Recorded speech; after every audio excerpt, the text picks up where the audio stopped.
شہزادیاں ہوتی ہیں وہ لڑکیاں جو کسی کی محبوبہ بننا نہیں بلکہ شریک حیات بننا پسند کرتی ہیں۔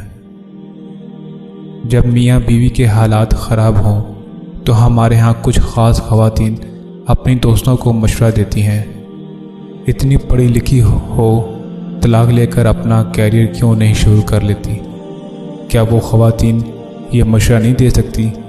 اتنی پڑھی لکھی ہو خاوند سے بات کر کے اس مسئلے کا کوئی حل کیوں نہیں تلاش کرتی؟ اکثر مرد نے جب عورت کو چھوڑنا ہوتا ہے تو پہلا وار وہ اس کے کردار پہ کرتا ہے۔ عورت کو پاؤں کی جوتی سمجھنے والا مرد تنہائی میں عورت کے پاؤں بھی چاٹ لیتا ہے۔ ہر ناکام مرد کو اچھی زندگی کی آرزو رکھنے والی عورت لالچی دکھائی دیتی ہے۔ عورت تو ہیت پرست ہے، اس کا سینہ چاک کرو تو اللہ کے بعد ایک ہی خدا نکلتا ہے، اس کے لہو میں رنگا ہو۔ مرد کی ذات تو بت پرست ہے، کئی چھوٹے بڑے بت نکلتے ہیں اس کے دل میں سے۔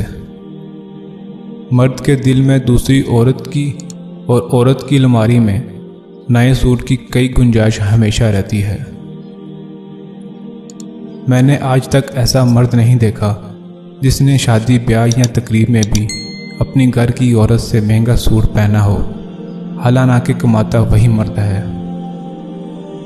مرد کی انا کو ختم کرنے کا ایک ہی حل ہے، جب مرد کی محبوب اس کے سامنے کسی اور کے حصار میں ہو تب مرد کی انا چکنا چور ہو جاتی ہے، تب تو مرد ٹوٹ کر بکھر جاتا ہے۔ اس کے علاوہ مرد کی انا جلدی نہیں ٹوٹتی۔